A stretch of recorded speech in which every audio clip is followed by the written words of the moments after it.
Marc-Alain Waknin, bonjour. Bonjour. Vous êtes docteur en philosophie. Vous avez fondé l'Institut Targum, Institut d'études juives et de recherche sur la traduction des textes sacrés. Vous êtes également producteur de l'émission talmudique sur France Culture, qu'on écoute avec plaisir, avec bonheur tous les dimanches matins. Et vous avez publié de nombreux ouvrages, dont certains ont été traduits dans le monde entier.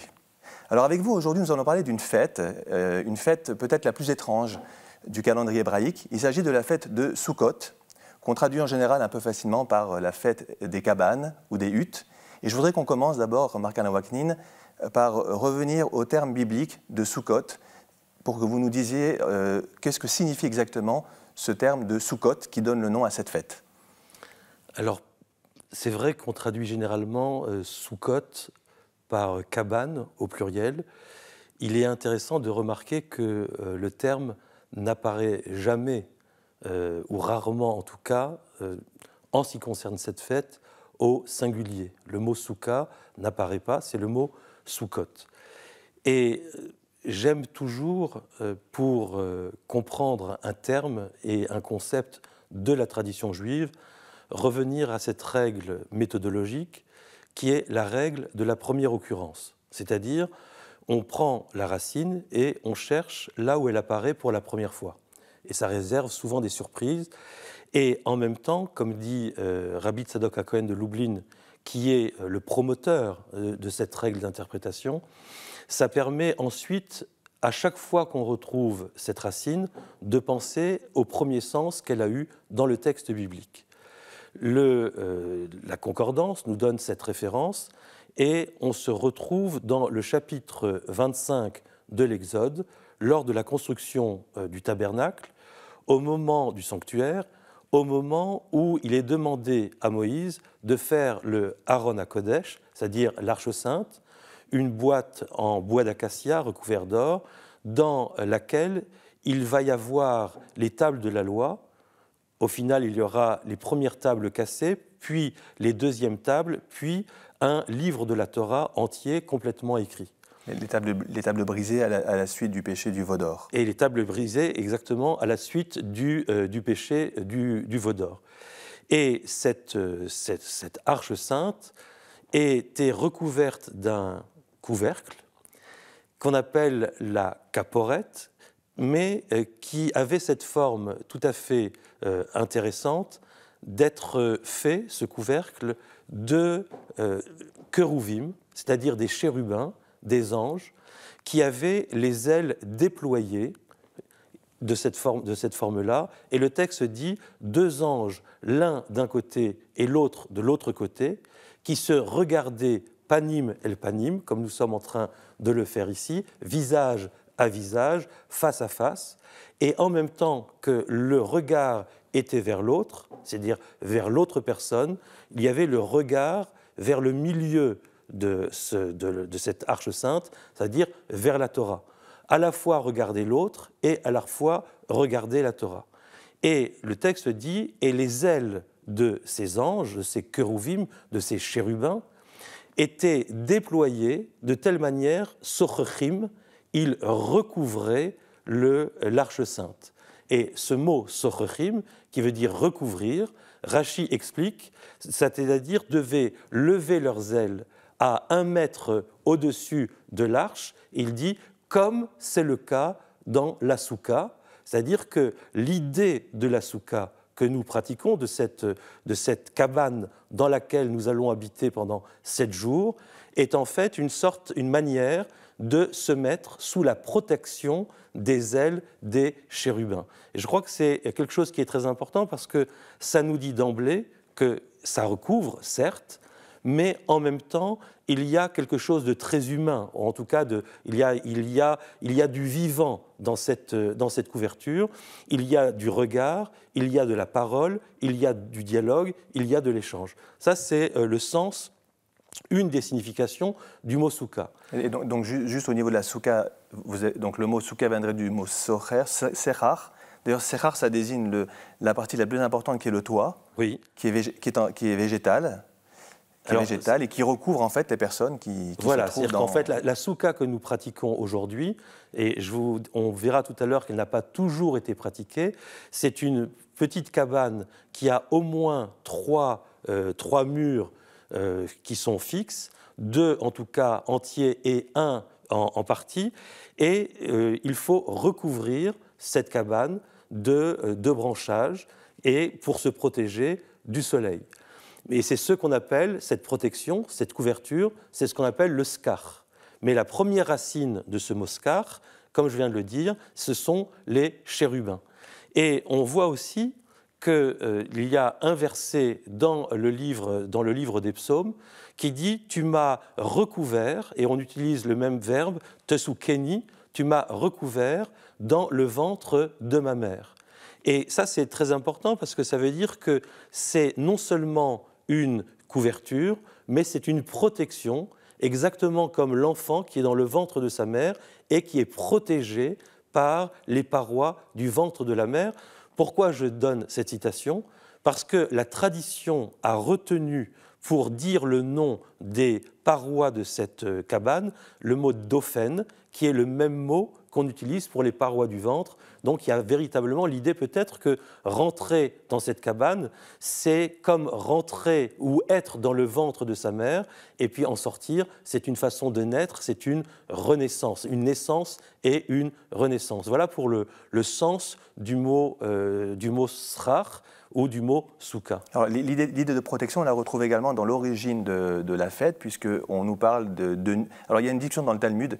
Est-ce que, lorsqu'on construit ces cabanes, est-ce que c'est en souvenir des cabanes dans lesquelles les Hébreux habitaient pendant les 40 ans passés dans le désert, ou est-ce que c'est en souvenir de nuées là, on vient à ce que vous avez expliqué sur l'idée de protection divine, là en l'occurrence, puisqu'il s'agirait de nuées qui protégeaient les Hébreux des différentes agressions du désert. Donc encore une fois, on retrouve cette idée de protection divine à travers la fête de Sukkot. Alors l'idée principale, c'est effectivement la protection. Mais la question de savoir se protéger de quoi ? Et c'est le prophète Jonas qui nous l'explique. On vient de le lire dans la Haftara de Kippour. Il vient d'annoncer aux Ninivites qu'ils vont périr s'ils ne se repentent pas. Mais malheureusement pour Jonas, il se repent. Alors il est très en colère et il va dans le désert. Et puis là, il commence à méditer, mais il a extrêmement chaud. N'oubliez pas que dans le désert où il se trouve à Ninive, il fait au moins 50 à l'ombre. Et lui n'a pas d'ombre. Et donc, il est en train de mourir littéralement de la chaleur, du soleil, et il prie. Et à ce moment-là, il va naître un kikayon, c'est-à-dire une sorte de ricin, qui va le recouvrir. Et le texte utilise le terme de soukha, soukha al-rocho, une soukha, une protection au-dessus de sa tête. Et il est très clair dans ce texte du livre de Jonas que la protection, c'est une protection contre le soleil. C'est-à-dire, c'est pour faire de l'ombre, qu'on dit en hébreu tsel. Tsel, c'est de l'ombre. Et pourquoi ce mot tsel, l'ombre, est importante, pourquoi le mot tsel, ombre, est important ? Parce que le verbe le'atsil, qui veut dire faire de l'ombre, veut dire aussi en hébreu sauver quelqu'un de la mort. C'est-à-dire que dans les contrées où ces textes sont pensés, ou dans ces contrées où le monde est complètement désertique, la dimension la plus dangereuse pour l'humain, c'est le soleil qui frappe fort. Et pour se protéger, il faut de l'ombre. Et c'est là qu'il y a une question qui est posée dans le Talmud, dans le traité Soukha, page 11b, une discussion entre Rabbi Eliezer et Rabbi Akiva. Et Rabbi Eliezer dit, qu'est-ce qui a protégé les Hébreux sortant d'Égypte dans le désert ? Le désert du Sinaï, c'est pas 50 à l'ombre, c'est 60, 70. C'est-à-dire c'est invivable, c'est irrespirable, c'est insupportable. Donc, un Dieu qui se dit « Je suis le Dieu de la libération », le Dieu de la liberté, mais qui amène un peuple mourir à 60 degrés à l'ombre, ça ne se fait pas, c'est pas sérieux, c'est pas un Dieu très raisonnable. À ce moment-là, le texte dit « Il y a eu des nuées tout simplement, anané », qui est le mot anan, qui veut dire simplement des nuages. C'est-à-dire qu'on est dans un endroit où on pense, généralement, on pense désert, on a des imaginaires exotiques, on a vu beaucoup de films, et on pense que le désert, c'est le ciel bleu. Mais quand on vit dans les monts désertiques, on sait qu'il y a aussi des nuages. Et ce qui a été tout à fait exceptionnel pendant ces 40 ans d'errance dans le désert, c'est que la majorité du temps, bien qu'il y ait du soleil, il y avait des nuages qui protégeaient le peuple, et on peut très bien imaginer qu'il y avait du soleil partout, mais juste au-dessus des enfants d'Israël, il y avait des nuages qui leur apportaient un petit peu de fraîcheur. Rabbi Akiva, qui est beaucoup plus réaliste, qui croit au miracle, mais de manière raisonnable, dit, bon, c'est très bien, mais qu'est-ce qu'il se passait les jours où il n'y avait pas de nuages?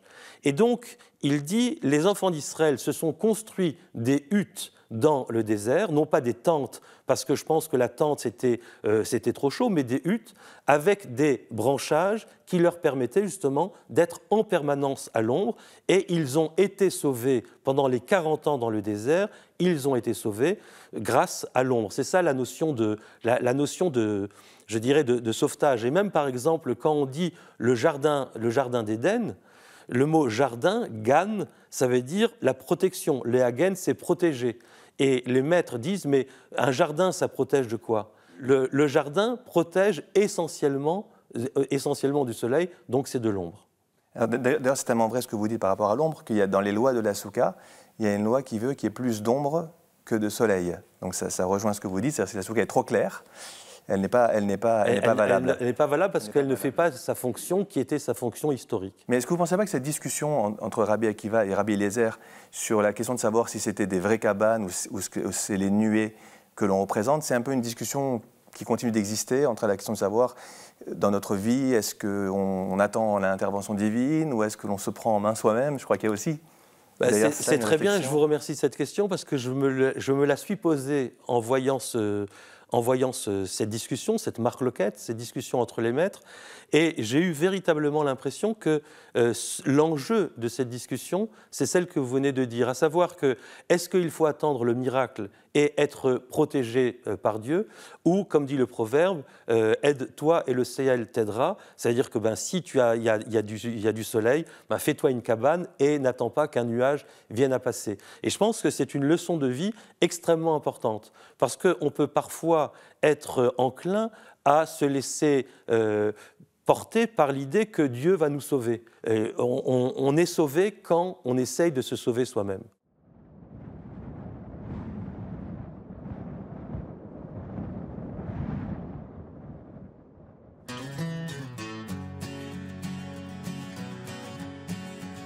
זה קרוב לוודאי, רחוק מלהיות ספק, וככה זה, הזמן הזה עשה מזה עניין, אבל זה רק עניין של זמן, עד שיסתדר. הציפייה היא גדולה, הניצנים כבר נראו, וככה זה, העם הזה לא יניח לעצמו, עד שיבוא אליהו, זכור לטוב.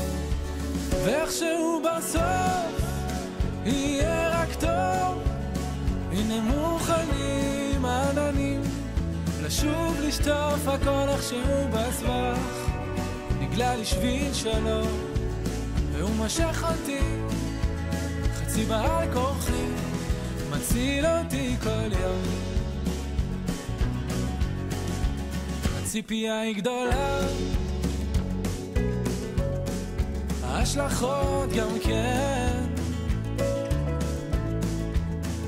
וזה שנים שמחכים לגאולה, ממש כמו בימים ההם, בזמן הזה, ואיכשהו בסוף יהיה רק טוב, הנה מוכנים עננים לשוב לשטוף הכל איכשהו בסבך, נגלה לי שביל שלו והוא מושך אותי חצי בעל כורחי, מציל אותי כל יום.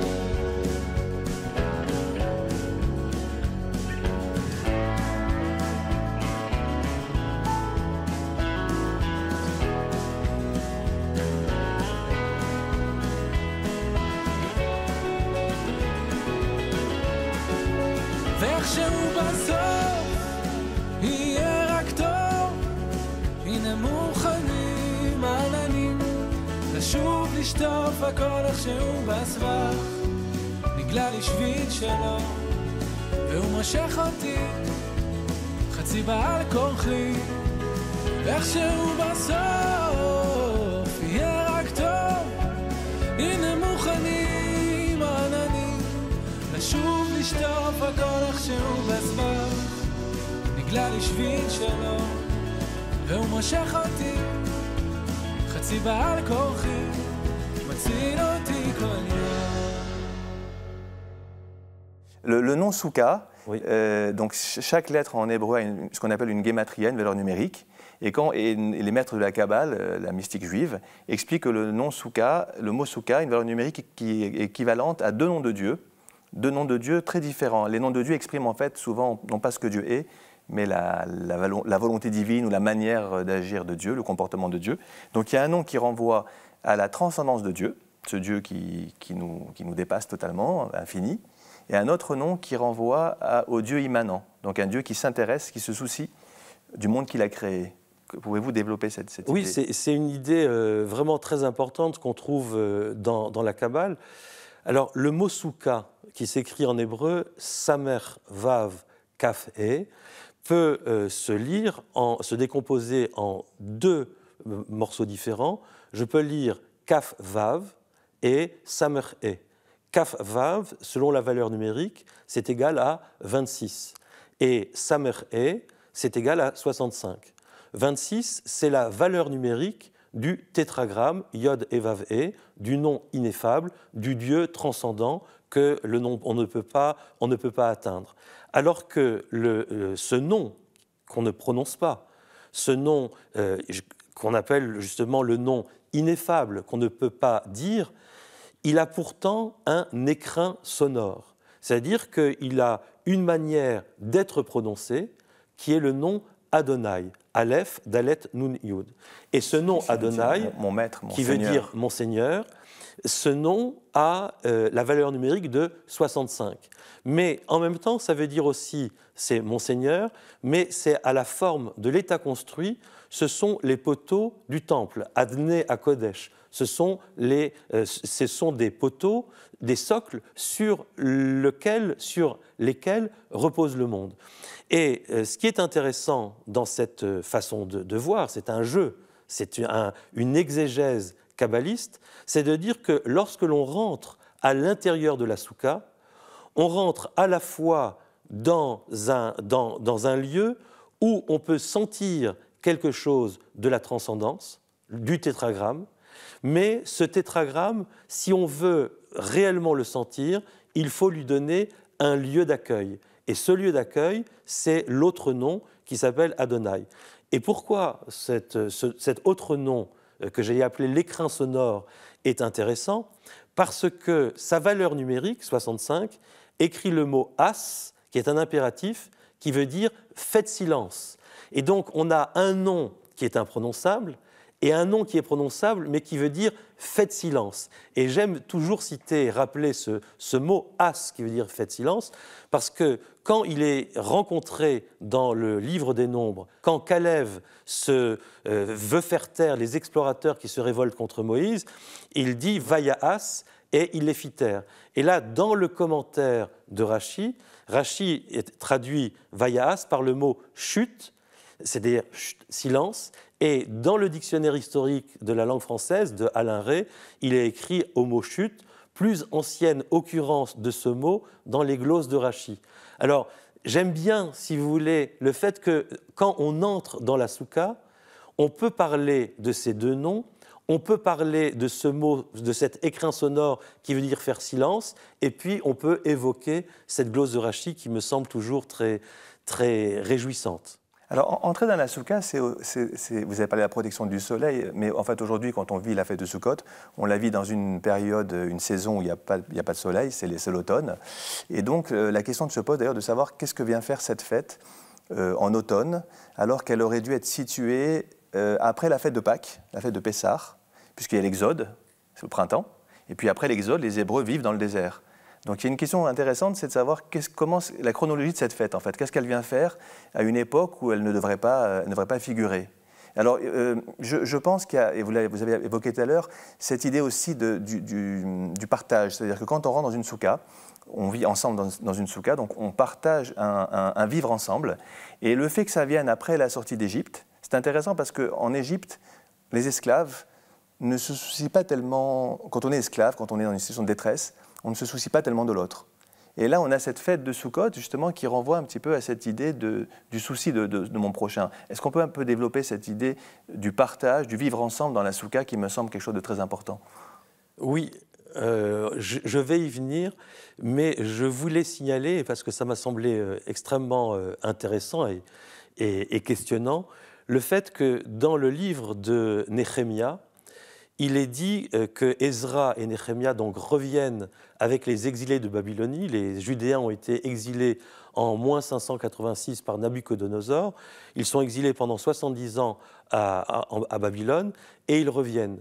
Et le texte dit, il les a rassemblés, il a rassemblé le peuple, il leur a lu le texte de la Torah et il leur a lu le passage « Et vous ferez des Soukhot, et vous ferez la fête de Soukhot ». Et le texte dit de manière très étonnante, cette fête qu'ils n'avaient pas pratiqué depuis Josué après la sortie d'Égypte.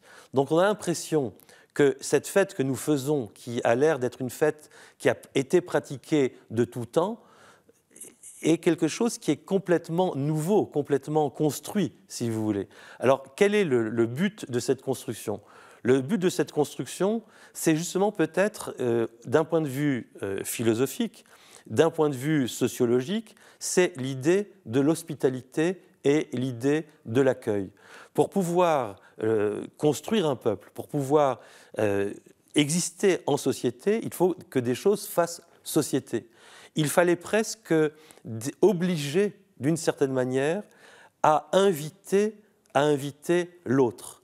Faire en sorte que chacun ne reste pas chez lui. Et je crois que la fête de Soukhot, c'est la fête de l'hospitalité, la fête de l'invitation, c'est-à-dire que le passant qui va passer devant la soukha va rentrer à l'intérieur, ou en tout cas on va le faire rentrer à l'intérieur et partager avec lui le pain et le vin, qui c'est-à-dire la forme traditionnelle du partage.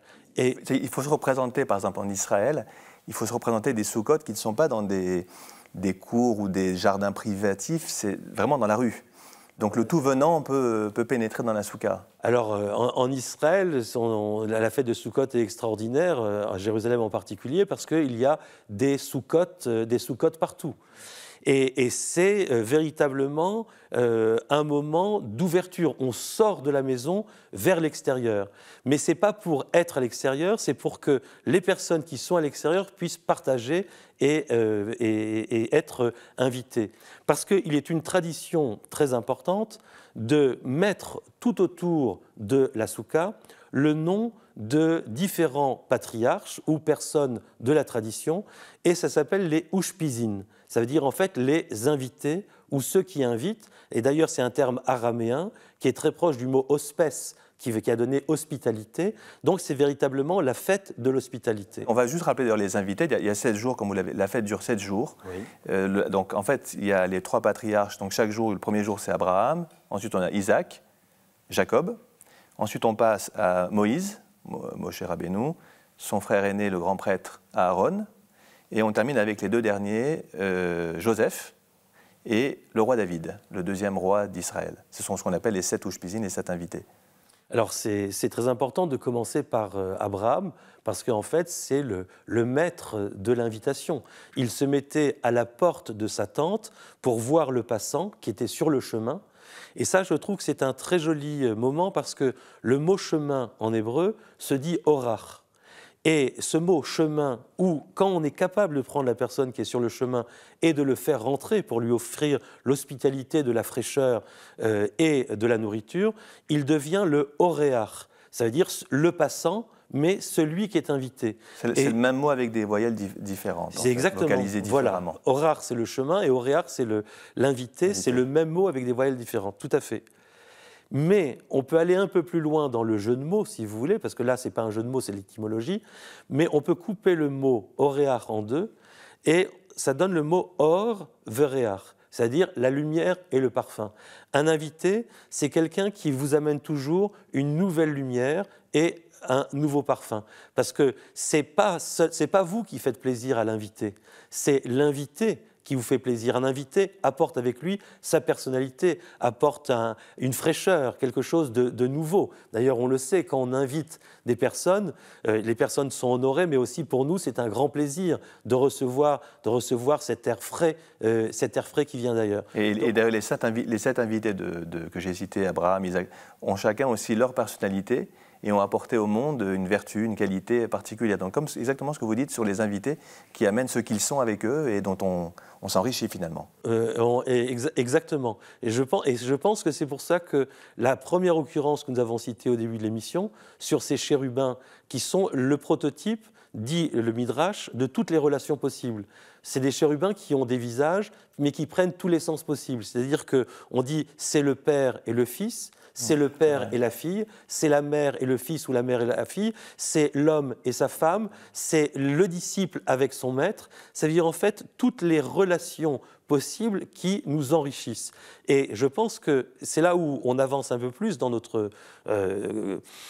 compréhension de la fête, parce que qu'est-ce que ça veut dire être protégé ?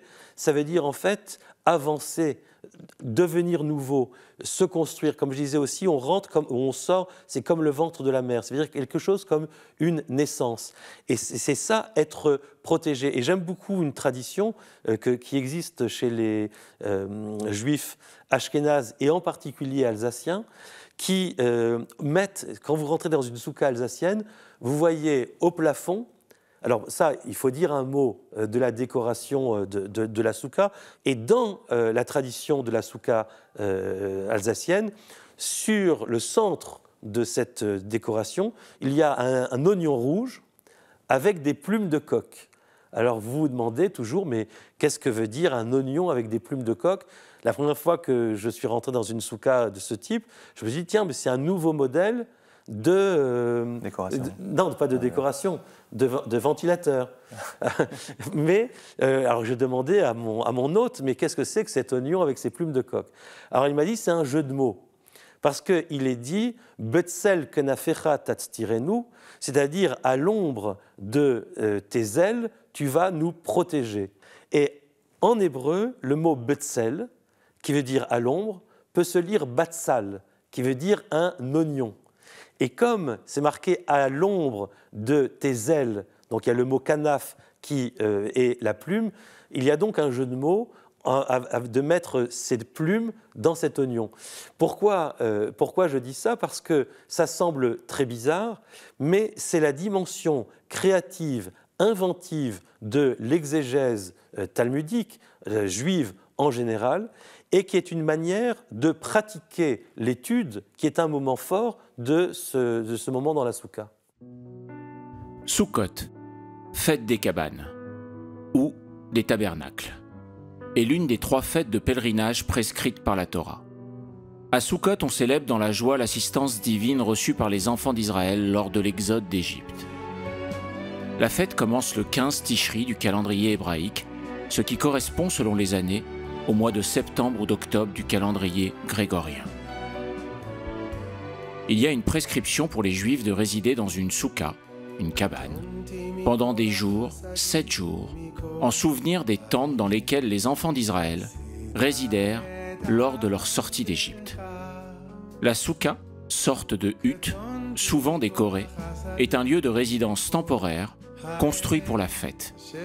On en commence la construction au sortir de Kippour.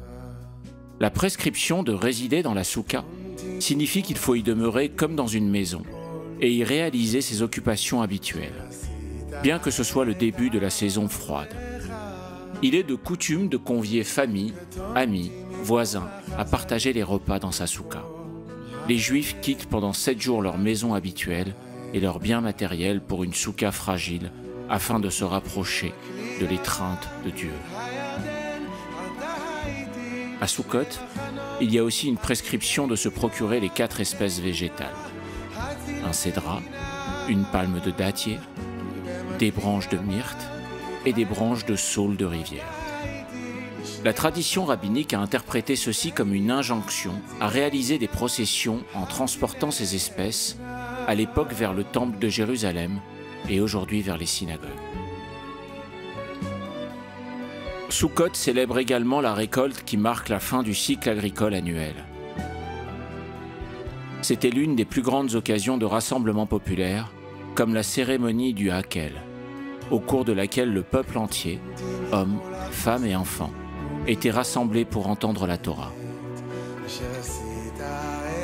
D'après la Bible, c'est lors de cette fête que le roi Salomon choisit d'inaugurer le temple de Jérusalem. Sukkot fut la première fête observée après la reconstruction du second temple. Sukkot est aussi associé au don divin de la pluie. Le peuple se réunit près de la porte de l'eau. À l'époque des premiers et seconds temples de Jérusalem, les Juifs étaient tenus à Sukkot de se rendre à Jérusalem pendant 7 jours et d'y faire des offrandes à Dieu.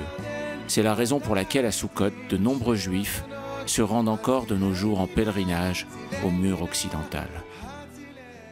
Marc-Alain Ouaknine, alors aujourd'hui, la Souka, est-ce qu'on peut y trouver des significations contemporaines?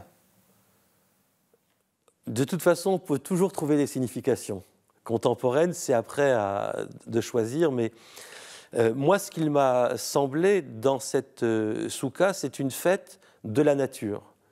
On est à l'extérieur, on voit les étoiles, on voit des branchages, c'est-à-dire que tout à coup, alors que nous étions des urbains, on se retrouve à être des campagnards, d'une certaine manière. Et ce rapprochement avec la nature nous rappelle notre responsabilité pour la nature.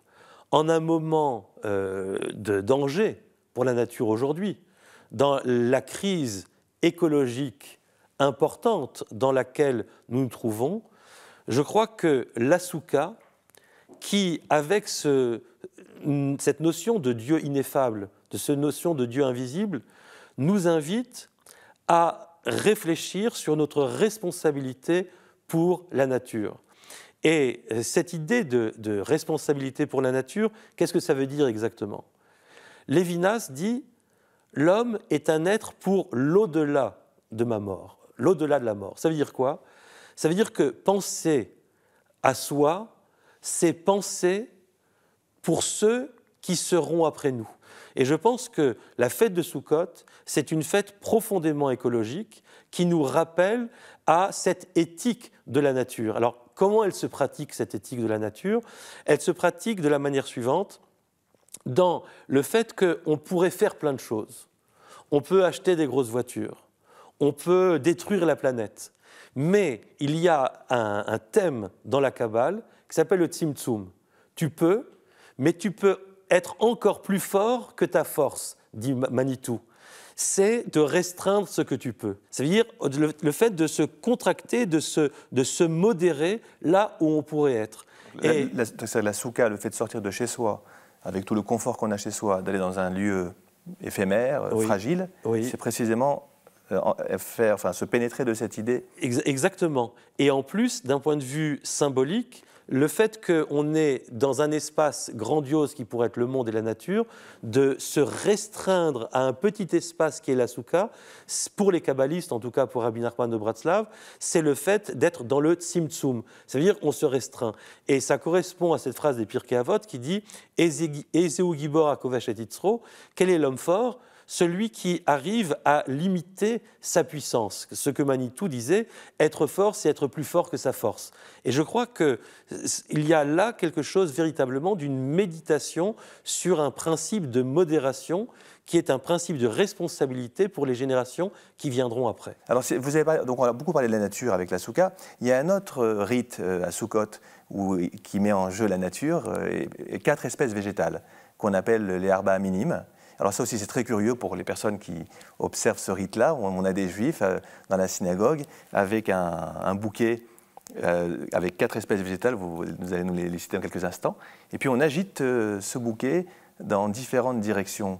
Que signifie ce ce rite? Alors, ça peut paraître très original, mais en fait, on a aussi, par exemple, à Jérusalem, dans le christianisme, des processions avec des branches de palmiers. C'est la fête des rameaux, qui est certainement un héritage de cette fête de Soukhot. Donc, il est dit dans le Lévitique, au chapitre 23, vous prendrez une branche de palmier. Vous prendrez, alors dans l'ordre, il est d'abord précisé, vous prendrez Etz Hadar, c'est-à-dire un fruit, un arbre qui est beau. Le terme, c'est Etz Hadar. Les commentateurs arrivent à comprendre qu'il s'agit d'un cédra, c'est-à-dire une forme de citron, un gros citron, qui est très parfumé et qui est très goûteux. Et après, il est dit, juste avec une virgule, mais sans conjonction de coordination, tu prendras une branche de myrte, une branche de saule et une branche de palmier. Et du fait qu'il n'y a pas de conjonction de coordination, on dit que le bouquet est formé des 3 éléments que je viens de dire, plus à côté le cédra. On les prend ensemble et on va les agiter dans les 4 directions. C'est le rite du loulav. Loulav, c'est le nom de l'ensemble du bouquet, mais c'est aussi le nom de cette branche de palmier, qu'on décompose souvent en lo-lev, qui veut dire pour lui, il y a un cœur. Pour lui, il y a un cœur. D'ailleurs, on parle du cœur de palmier. Je ne sais pas si c'est lié, mais pour lui, il y a un cœur. Quand je fais toutes ces petites remarque un petit peu triviale, si vous voulez. C'est drôle parce que ça me fait penser, avec émotion d'ailleurs, ça me fait penser à notre regretté Josier Zambert qui, pendant ses émissions, justement, à chaque fois qu'il pouvait, donnait quelque chose de très simple à comprendre. C'est pas ma manière de faire traditionnellement, mais tout à coup, comme s'il y avait dans cette soukha imaginaire dans laquelle nous sommes, l'ombre de l'esprit de Josie qui planait. Et donc, l'idée de ce loulav, où il y a peut-être justement quelque chose de l'ordre du cœur, c'est que ça signifie quoi, ces 4 éléments? On est dans une société, on a dit que c'est vivre ensemble. Et vivre ensemble, on pourrait croire qu'on vit ensemble dans l'entre-soi. Ça veut dire les intellectuels entre intellectuels, les sportifs entre sportifs, les spécialistes de jeux vidéo entre spécialistes de jeux vidéo, mais chacun va vivre ensemble, mais tout seul, puisqu'on ne va rencontrer que des gens de sa catégorie. Or, ce que fait le loulav, c'est de nous parler de toutes les catégories sociales qui sont possibles. Par exemple, le hétrog, le cédra, qui a un bon parfum et qui est bon, les maîtres disent c'est le parfum de l'étude et c'est le bon goût des bonnes actions qui sont faites. Alors qu'à l'opposé, on a par exemple le saule qui ne sent rien du tout et qui n'a pas de fruits. On a le palmier qui ne sent rien mais qui donne des fruits, et on a le myrte qui sent bon, un myrte sans fruits, mais qui sent effectivement très bon puisqu'on s'en sert pour sentir à la fin de la cérémonie de la Havdalah, où on a besoin de parfum, on sent ce myrte. Et donc toutes ces catégories, c'est soit les gens qui ni n'étudient, ni n'ont d'action traditionnelle, par exemple quelqu'un qui n'étudie pas la Torah, et quelqu'un qui ne pratique rien du judaïsme. On pourrait dire qu'il est à l'extérieur de la communauté. On pourrait dire que l'intellectuel, qui reste dans son université. On pourrait dire que celui qui a la foi naïve, qui fait l'action du judaïsme parce qu'il l'a appris et il le répète machinalement de ses parents, pas machinalement à partir de la tradition, mais qui n'étudie pas, qu'il reste de son côté, qu'il ne va pas fréquenter, il ne va pas fricoter avec les intellectuels, ou les intellectuels ne vont pas fricoter avec ces gens-là, comme dirait Brel, vous voyez ? Pas du tout. Ça veut dire que de mettre ensemble des catégories sociales qui habituellement ne se fréquentent pas va produire dans la société quelque chose de complètement nouveau, de complètement inattendu. Et c'est cet imprévisible que produit la soukha. Et que produit la soukha d'une part, et que produit le loulav. Alors pourquoi l'agiter dans tous les sens? Pas parce que la fête de Sukkot, on est agité, parce qu'on dit tu te réjouiras. C'est que ce qui est intéressant, c'est dit tu prendras ce bouquet, Usmartem, et vous serez heureux. Ça veut dire qu'en fait, on est heureux dans la tradition juive quand on est capable de vivre cette expérience sociale où tout le monde est rassemblé. Mais on pourrait croire que ce vivre ensemble est purement judéo-juif, c'est-à-dire qu'on prend les intellectuels juifs avec les traditionnels juifs, etc. Non, il dit, tu agites le loulav dans toutes les directions, c'est-à-dire pour englober une invitation à l'ensemble de l'humanité à partager, le vivre ensemble est problématique. Juste, je vous arrête sur l'humanité, vous avez raison, parce que le premier sens de cette agitation, c'est de demander la pluie, en fait, pour l'année. Et la pluie, c'est évidemment pas que pour les Juifs, c'est pour l'ensemble des nations. Donc on voit bien qu'il y a un souci universel dans la fête de Sukkot, qui est important quand même à rappeler à travers le besoin de pluie pour le monde, en fait. C'est très important à rappeler. C'est une des raisons d'ailleurs pourquoi la fête de Sukkot a lieu avant la saison des pluies. Ça répond un petit peu à une des questions que vous avez posées avant. C'est parce qu'on demande les pluies à Sukkot pour avoir pu aller jusqu'à Jérusalem et repartir sans être embourbé dans la boue des chemins. Mais effectivement, avec Sukkot, c'est le début de la demande des pluies, qui est quelque chose qui est universel. Vous voyez qu'on reste dans la dimension de la nature. On a parlé du soleil, on a parlé des nuages, on aurait pu parler du vent chaud qui vient de l'Est, et là on parle de la pluie. Donc c'est véritablement une fête de réflexion sur la nature et faire en sorte qu'il y aura encore de la pluie. Vous imaginez qu'il y a des études qui disent qu'en 2100, il n'y aura plus de nuages. Ce qui est très très problématique parce qu'il n'y aura plus cette protection dont on a parlé, c'est quelque chose qui va devenir invivable. Cette idée des Anané Kavod, des nuages que nous avons évoqués au début de l'émission, c'est pas simplement surréaliste, c'est quelque chose de notre quotidien. Et donc je pense que la fête de Sukkot, avec tous les éléments symboliques que nous avons évoqués ici, est une invitation collective des Juifs et des non-juifs, de l'ensemble de l'humanité, à réfléchir sur la manière dont notre planète, tout simplement, va continuer à vivre et que nous allons pouvoir continuer à la partager. Ce qui explique d'ailleurs qu'il y a des textes prophétiques qui parlent d'une soukha qui réunira toutes les nations à la fin des temps à Jérusalem. Et exactement, c'est dans un des textes du prophète, on parle de la grande soukha des nations, qui résume d'une certaine manière ce que nous avons dit sur l'hospitalité et cette manière d'être ensemble. J'aime pas le terme de vivre ensemble parce qu'il est tellement à la mode, si vous voulez, qu'à un certain moment il ne parle plus.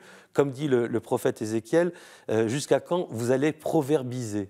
C'est-à-dire utiliser des proverbes, des phrases toutes faites, mais on perd le sens. Et je crois que le fait que Soukha dise la même chose, mais dans d'autres mots, nous permet de le repenser de manière plus ajustée. Marc-Alain Wacking, merci beaucoup. Je pense que toutes les personnes qui observeront des Soukhot dans l'Hexagone comprendront mieux maintenant le magnifique sens de ce rite. Merci beaucoup. Merci à vous. Nous vous souhaitons un très bon dimanche. Prenez soin de vous et à très bientôt.